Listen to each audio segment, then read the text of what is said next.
Breaking news చూస్తున్నారు. Gandikota minor బాలిక హత్య కేసులో కొత్త ట్విస్ట్ చోటు చేసుకుంది. అయితే మొన్న గండికోట పరిసర ప్రాంతాల్లో కొంతమంది ఒక అమ్మాయిని చంపేసి అక్కడ పడేశారనే అనుమానాలు వచ్చాయి. అయితే ఇది హత్య, అదేవిధంగా అత్యాచారం చేసి చంపేసి ఉంటారు అనే అనుమానాలు రావడంతో ఒక వ్యక్తిని ఆల్రెడీ అదుపులోకి తీసుకున్నారు. అయితే ఇవాళ ఈ గండికోట హత్య కేసులో మరొక కొత్త ట్విస్ట్ ఏంటంటే ఇది పరువు హత్య కోణంలో కూడా పోలీసులు దీన్ని దర్యాప్తు చేస్తున్నారు. ప్రజెంట్ ఇప్పటికే పోలీసుల అదుపులో బాలిక అన్న బ్రహ్మయ్యతో పాటు మరో వ్యక్తిని కూడా పోలీసులు అదుపులోకి తీసుకున్నారు. అయితే 10:40కే హత్య ప్లేస్ నుంచి లోకేష్ వెళ్ళిపోయాడు. ఆ తర్వాత 12 గంటల ప్రాంతంలో వైష్ణవి మృతి చెందినట్లు డాక్టర్లు నిర్ధారించారు. అయితే రేపు జరిగినట్లు ఆధారాలు లేవని కూడా జిల్లా ఎస్పీ అంటున్నారు. అయితే లోకేష్ టార్చర్ వల్లే పొద్దుటూరుకు వచ్చి బాలిక అక్కడ ఉంటుందంటూ కూడా కుటుంబ సభ్యులు వెల్లడించారు. అయితే నిన్న మొత్తం కూడా మనం చూసాం, సీసీ కెమెరా ఫుటేజ్లో లోకేష్ బైక్ మీద బాలిక గండికోట ప్రాంతంలో బైక్ పైన వెళ్తున్నట్లు కనిపించింది. ఆ తర్వాత బైక్ పైన లోకేష్ ఒక్కడే వెళ్తున్నట్టు కనిపించింది. సో దీంతో అతనే ఏమైనా హత్య చేశాడా అనే కోణంలో కూడా అతన్ని పోలీసులు అరెస్ట్ చేశారు. అయితే లోకేష్ టార్చర్ వల్లే పొద్దుటూరుకి వచ్చి బాలిక ఉంటుందంటూ కూడా కుటుంబ సభ్యులు ఆరోపిస్తున్నారు. సో ఇదంతా జరుగుతున్న నేపథ్యంలో ఇప్పుడు ఈ హత్య కేసులో మరొక కొత్త కోణం బయటకు వచ్చింది. పరువు హత్య కోణంలో కూడా పోలీసులు దర్యాప్తు చేస్తున్నారు. బాలిక అన్న బ్రహ్మయ్యతో పాటు మరో వ్యక్తిని పోలీసులు అరెస్ట్ చేశారు. ఎందుకంటే ఒకవేళ ఏదైనా ఇతర కులంకి సంబంధించిన అబ్బాయితో ప్రేమలో పడిందా అని ఇలా దాని కారణంగానే తన చెల్లి వేరే కులం వాళ్ళతో వెళ్ళడం ఇష్టం లేక ఏదైనా చంపించాడా లేదా అన్నే హత్య చేశాడా అనే కోణంలో కూడా ప్రజెంట్ పోలీసులు దర్యాప్తు చేస్తున్నారు. సో దానికి సంబంధించి ఇప్పటికే బాలిక అన్న అయిన బ్రహ్మయ్యతో పాటు మరో వ్యక్తిని కూడా ఇప్పటికే పోలీసులు అరెస్ట్ చేశారు. దీనికి సంబంధించి కూడా అయితే నిన్న కూడా ఆ హత్య, అదేవిధంగా హత్యతో పాటు అత్యాచారం చేశారా అనేది కూడా ఒక యాంగిల్ నడిచింది. అయితే దీనికి సంబంధించి ఎస్పీ అయితే రేపు జరిగినట్లు ఆధారాలు లేవంటూ కూడా ఎస్పీ చెప్పడం జరిగింది. అయితే 10:40కి హత్య ప్లేస్ నుంచి లోకేష్ వెళ్ళిపోయినట్లు కూడా అక్కడ దొరికిన ఎవిడెన్స్ ప్రకారంగా తెలుస్తుంది. అయితే 12 గంటల ప్రాంతంలో వైష్ణవి మృతి చెందినట్లు కూడా డాక్టర్లు నిర్ధారించారు. సో దీనికి సంబంధించి ఒక కాస్త మిస్టరీగా మారింది. ఎందుకంటే అక్కడ లొకేషన్ దగ్గర సీసీ కెమెరా విజువల్స్లో లోకేష్ బైక్ పైన అమ్మాయిని, ఆ మైనర్ బాలికను కూడా బైక్ పైన తీసుకెళ్తున్న దృశ్యాలు మనం చూసాం. ఆ తర్వాత లోకేష్ ఒక్కడే అదే ప్రాంతంలో బైక్ పైన వెళ్తున్నాడు. సో ఎస్పీ చెప్పిన వివరాల ప్రకారం అక్కడ రేప్ లాంటిది ఎలాంటివి కూడా దొరకలేదంటూ కూడా, రేప్ జరిగినట్లు కూడా ఎలాంటి ప్రూఫ్ లేదంటూ కూడా ఎస్పీ చెప్తున్నారు. అండ్ ఆల్సో దానికి సంబంధించి పరువు హత్య కోణంలో ఏదైనా హత్య జరిగిందా అనే కోణంలో కూడా పోలీసులు దర్యాప్తు చేస్తున్నారు. సో దీనికి సంబంధించి ఇప్పటికీ కాస్త మిస్టరీగా నెలకొంది. ఈ కేసుని పోలీసులు కూడా చేసే ప్రయత్నం చేస్తున్నారు. ఖచ్చితంగా అతి త్వరలో నిందితులను కూడా పట్టుకుంటామంటూ కూడా ఇప్పటికే పోలీసులు చెప్తున్నటువంటి పరిస్థితి కనిపిస్తుంది. అయితే ఇదే అంశానికి సంబంధించిన పూర్తి డీటెయిల్స్ మా ప్రతినిధి లైవ్లో ఇస్తారు. కడప జిల్లాలో ప్రముఖ పర్యాటక కేంద్రం గండికోటలో నిన్న ఉదయం ఇంటర్ బాలిక దారుణ హత్య గురి కావడం సంచలనం సృష్టించింది. అయితే దీనికి సంబంధించి కూడా నిన్న ఉదయం 8 గంటల ప్రాంతంలో వారిద్దరూ కూడా ఇదే గండికోట ప్రాంతానికి వచ్చారు. అక్కడికి వచ్చిన తర్వాత మాత్రం ఇక్కడి నుంచి కూడా ఒక నిర్మానుష ప్రాంతానికి వెళ్ళినట్టు కూడా ప్రాథమికంగా గుర్తించారు. మన ఇక్కడ గండికోటలోని ప్రధాన ఎంట్రీ వద్ద ఉన్నాం. ఈ ఎంట్రీ వద్ద నుంచి కూడా ఇద్దరు కూడా ఎవరైతే ఉన్నారో వైష్ణవి, లోకేష్ కూడా వాళ్ళిద్దరూ ఇదే ప్రాంతం నుంచి కూడా దీని వెనకాల నుంచి కూడా ఏదైతే ధాన్యాగారం ఉందో ధాన్యాగారం వెనక ప్రాంతం నుంచి కూడా అటువైపు వెనుకవైపు నిర్మానుష ప్రాంతానికి వెళ్ళినట్టు ప్రాథమిక గురించి తెలుస్తుంది. దీనికి సంబంధించి కూడా మనం అక్కడికి వెళ్ళే ప్రయత్నం చేద్దాం. వైష్ణవి, లోకేష్ వాళ్ళిద్దరూ కూడా గండికోటలో ఎంట్రీ ఇచ్చిన తర్వాత మాత్రం ఈ చెట్ల గుండా నుంచే కూడా ఇద్దరు లోపలికి ప్రవేశించారు. ఇక్కడ అయితే ఒక ప్రధానమైన ఒక టెంపుల్ ఉంటుంది, పురాతనమైన టెంపుల్.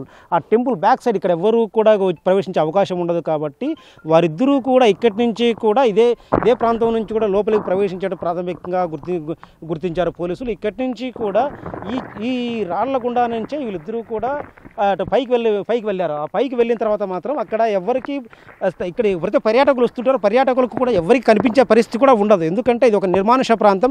కోటలోని ప్రధాన ద్వారానికి సంబంధించినటువంటి ఒక దేవాలయం వెనకాల ఉన్నటువంటి ఆ ప్రధాన ద్వారం నుంచి కూడా వచ్చిన తర్వాత పూర్తిగా వెనుక ప్రాంతంలో ఉండడంతో ఇక్కడ ఎవ్వరూ కూడా వాళ్ళిద్దరికి గుర్తించే పరిస్థితి ఉండదు. ఇక్కడ ఉన్నటువంటి సెక్యూరిటీ కూడా వాళ్ళు గుర్తించే అవకాశం లేకుండా వాళ్ళిద్దరూ కూడా ఇక్కడ ఈ ప్రాంతానికి వచ్చేట్టు తెలుస్తుంది. ఇక్కడ వచ్చిన తర్వాత ఇక్కడే ఉదయం 8 గంటల నుంచి 10 గంటల వరకు ఇక్కడే గడిపారు. వాళ్ళిద్దరు ఇక్కడే ఉన్నారు.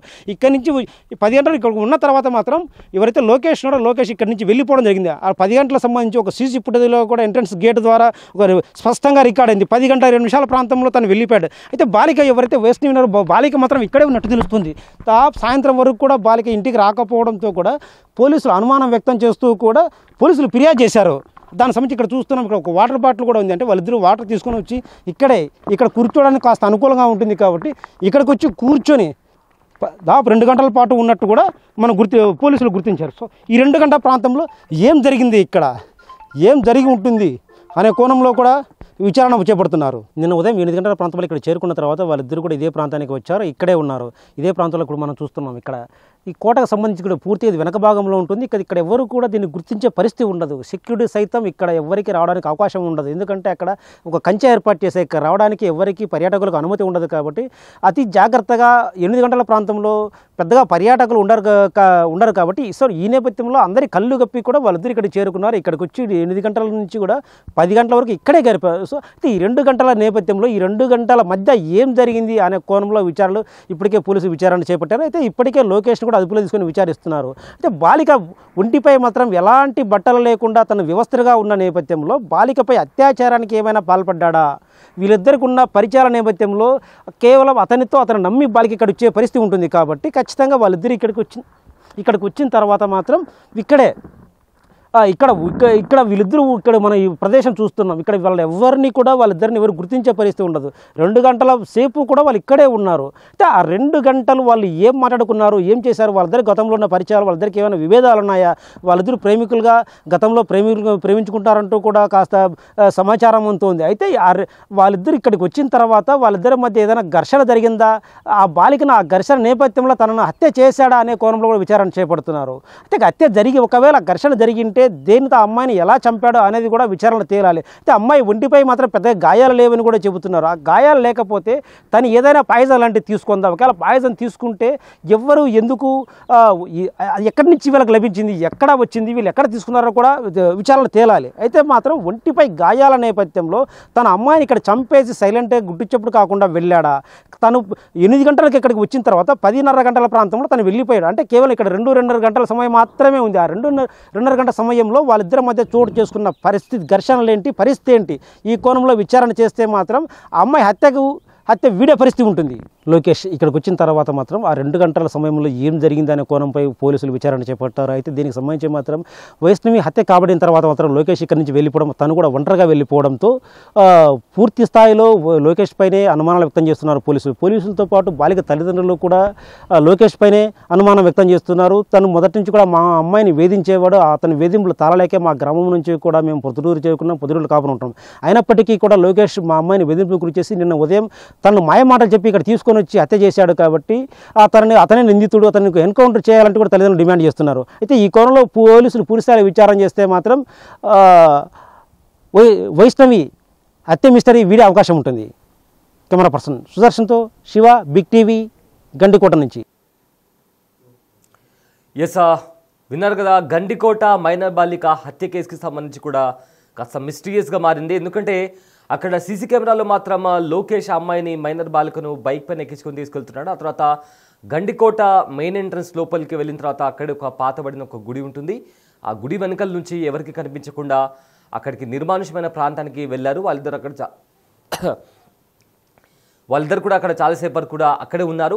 ఆ తర్వాత 2 గంటల వరకు కూడా అక్కడే టైం స్పెండ్ చేశారు. ఈ 2 గంటల ఆ డ్యూరేషన్లో ఇద్దరి మధ్య ఏం జరిగింది, ఏమైనా వాగ్వాదం చోటు చేసుకుందా, ఘర్షణ వాతావరణం ఏమైనా నెలకొందా, ఆ తర్వాత దాంతో అతను చంపేశాడా అనే కోణంలో కూడా పోలీసులో దర్యాప్తులో తేలాల్సి ఉంది. అయితే అమ్మాయి వంటిపైన కూడా ఎలాంటి గాయాలు లేవు. సో దీంతో ఒకవేళ ఇది హత్య అయితే, ఒకవేళ లోకేష్ అనే అనబడే వ్యక్తి చంపేసి ఉంటే ఎలా చంపేసి ఉంటాడు అనేది కూడా ఇప్పుడు పోలీసుల ఇన్వెస్టిగేషన్లో తేలాల్సి ఉంది. ఇక ఇదంతా జరుగుతున్న టైంలో పోలీసులు మరో కోణంని కూడా తీసుకొచ్చారు. ఒకవేళ పరువు హత్య ఏదైనా జరిగిందా అనే కోణంలో కూడా పోలీసులు ఇన్వెస్టిగేషన్ చేస్తున్నారు. ఎందుకంటే ఇప్పటికే పోలీసుల అదుపులో బాలిక అన్నయ్య బ్రహ్మయ్యతో పాటు మరో వ్యక్తిని కూడా పోలీసులు అదుపులోకి తీసుకున్నారు. సో దీంతో ఈ కేసు కాస్త మిస్టరీగా కనిపిస్తుంది. కానీ అతి త్వరలో వీలైనంత త్వరలో కూడా పోలీసులు నిందితులను పట్టుకుంటామంటూ కూడా చెప్తున్నారు. అయితే నిన్నటి వరకు కూడా దీనికి సంబంధించి ఏదైనా రేప్ లాంటిది జరిగిందా అనే దానికి సంబంధించి కూడా ఒక డౌట్ అనేది రేజ్ అయింది. సో దానికి సంబంధించి హత్యతో పాటు రేప్ చేశారనే కోణంలో కూడా చాలా క్వశ్చన్స్ రైజ్ అయ్యాయి. అయితే పోలీసులు మాత్రం రేప్ జరిగినట్లు ఎలాంటి ప్రూఫ్ లేదంటూ కూడా ఏకంగా ఎస్పీ మాట్లాడడం జరిగింది. అయితే ఎస్పీ ఏం మాట్లాడారో ఒకసారి విందాం. కడప జిల్లాలో ప్రముఖ పర్యాటక కేంద్రం గండికోట జరిగిన ఈరోజు దారుణ హత్యకు సంబంధించి పోలీసులు ఇప్పటికే పూర్తిస్థాయి విచారణ చేపట్టారు.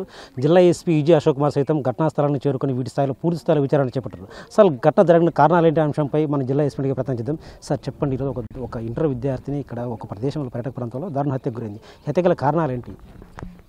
నిన్న పొద్దుటూరులో ఒక అమ్మాయి మిస్ అయిందనేటటువంటి కంప్లైంట్ మీద ఒక కేసు రిజిస్టర్ చేయడం జరిగింది.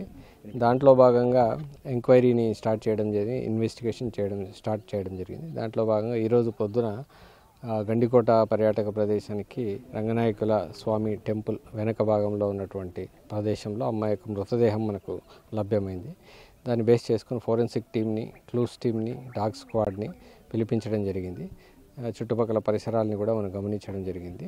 దాంట్లో ఇప్పటివరకు లభించినటువంటి ఆధారాలని బేస్ చేసుకొని ఫోరెన్సిక్, అదేవిధంగా మెడికల్ డాక్టర్స్ యొక్క ఒపీనియన్ బేస్ చేసుకొని ప్రాథమికంగా ఈ మర్డర్కి లేదా మర్డర్ జరిగిందా, లేకపోతే వేరే ప్రమాదవశాత్తు జరిగిందా, లేకపోతే రేప్ జరిగిందా లేదా అనేటటువంటి విషయాల మీద కూలంకషంగా మేము దర్యాప్తుని ముమ్మరం చేస్తున్నాం. ఇప్పటివరకు దొరికినటువంటి ఆధారాల బేస్ చేసుకొని చూస్తే రేప్ జరిగినటువంటి ఆనవాళ్ళు కనిపించడం లేదు. డాక్టర్ గారి యొక్క ప్రాథమిక అంచనా ప్రకారం పోస్టుమార్టం జరుగుతుంది. పోస్టుమార్టం జరిగిన తర్వాత దీనికి సంబంధించినటువంటి పూర్తి వివరాలని మీడియాకు తెలియజేయడం జరుగుతుంది. అంటే అమ్మాయి యువతికి బాలిక కూడా ఈ లొకేషన్ ఇక్కడితో పాటు ఇక్కడ ప్రాథమికంగా ఇక్కడికి వచ్చారు. సో అక్కడ ఆ అమ్మాయి శవం కూడా నీట్గా కనిపించింది. అంటే ఇక్కడ అత్యాచారం జరగలేదని కూడా అంటే వాళ్ళు ఆరోపిస్తున్నారు, తల్లిదండ్రులు ఆరోపిస్తున్నారు, తన హత్య చేశాడని కూడా ఆరోపిస్తున్నారు. అంటే దీంట్లో నిజమేంత? ఇప్పుడు ఎవరైతే అతని యొక్క ఫ్రెండ్తో కలిసి ఇక్కడికి వచ్చిందో సీసీ కెమెరాలను వెరిఫై చేయడం జరిగింది.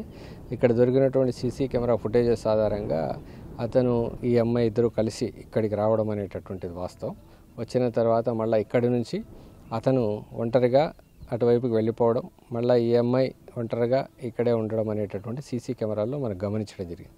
ఆ తర్వాత ఏం జరిగింది ఏంటి అనేటటువంటి విషయాల్ని మనం పరిశీలిస్తూ ఉన్నాం. ప్రాథమికంగా ఎవరైతే ఇన్వెస్టిగేషన్లో వచ్చినటువంటి సస్పెక్ట్స్ని ఎంక్వైరీ చేయడం జరుగుతుంది. దాని తర్వాత పూర్తి వివరాలను తెలియజేస్తారు. నిన్న ఉదయం మీరు ఘటన జరిగింది అంటున్నారు, నిన్న ఉదయం బయటకు వచ్చారు. అంటే ఏ సమయంలో ఘటన జరిగింది? బాడీ మాత్రం ఈరోజు ఐడెంటిఫై చేశారు. అయితే నిన్న ఉదయం జరిగిన ఘటనలో ఏ సమయానికి హత్య జరిగి ఉండొచ్చు మీ పంచనామా ప్రకారం? సీసీ కెమెరాల్లో లభ్యమైనటువంటి ఆధారాలను బేస్ చేసుకుని దాదాపు 11, 12 ఆ టైం వరకు ఈ అమ్మాయి బతికే ఉంది. 12 గంటల వరకు సీసీటీవీ ఫుటేజెస్ కావచ్చు, లేకపోతే ఇక్కడ ప్రత్యక్ష సాక్షులు ఎవరైతే అమ్మాయిని చూశారో వాళ్ళ సమాచారాన్ని బేస్ చేసుకొని కూడా 12 గంటల సమయంలో కూడా ఆమె యొక్క ఆనవాళ్ళు ఇక్కడ మనకు లభ్యమయ్యాయి తిరుగుతున్నట్లు. 12 నుంచి 4, 5 మధ్యలో ఈ యొక్క సంఘటన జరిగి ఉండొచ్చు. అటువైపు వెనక ప్రాంతానికి ఎందుకు వచ్చింది, ఇంకా సంఘటన ఎలా జరిగింది, మృతి గల కారణాలు ఏంటి అనేటటువంటిది ఫోరెన్సిక్ నిపుణులు, అదేవిధంగా వైద్య నిపుణుల యొక్క ఆధ్వర్యంలో ఇన్వెస్టిగేషన్ చేస్తాం. అంటే యువకుడు 10-20 ప్రాంతాల్లో బయటకు తెలుస్తుంది. ఘటన 12 గంటలు జరిగినట్టు మీరు ప్రాథమిక ఆధారాల ప్రకారం చెప్తున్నారు. అంటే దీనిపై మరొకరు హస్తం ఏమైనా ఉందా? మరొకరు నుంచి ఇక్కడికి వచ్చి ఘటన హత్యకు పాల్పడి ఉండొచ్చా? వెరిఫై చేస్తా ఉన్నాం. ఇంకా ఇతర సస్పెక్ట్స్ ఎవరున్నారు, ఏమైనా ఉన్నారా లేదా, ఇతనికి సంబంధం ఉందా లేదా అనేటటువంటిది కోణంలో ఎంక్వైరీ చేస్తున్నాం. ఇప్పటివరకు జరిగినటువంటి ప్రాథమిక అంచనా ప్రకారం రేపు జరిగినటువంటి ఆనవాళ్ళు చాలా తక్కువగా ఉన్నట్టు మనకు తెలుస్తుంది. ఇంకా ఫర్దర్ ఏమైనా విషయాలు ఉంటే మీడియాకు సత్వరం తెలియజేయడం జరుగుతుంది. Thank you sir.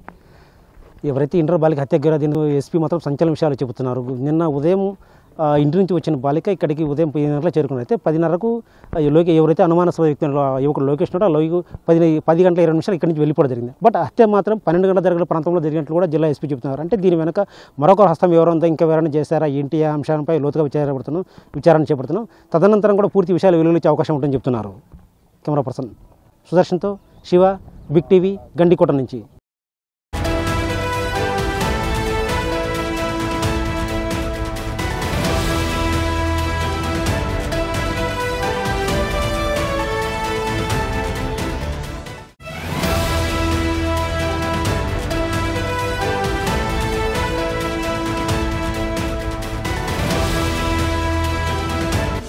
The big folk night 2025 celebrating the soul of Telangana. August 23 సాయంత్రం 6 గంటల నుండి ఎల్బీ స్టేడియంలో. టికెట్స్ బుకింగ్ కోసం ఎంట్రీవాలా యాప్ను డౌన్లోడ్ చేసుకోండి. The big folk night 2025 celebrate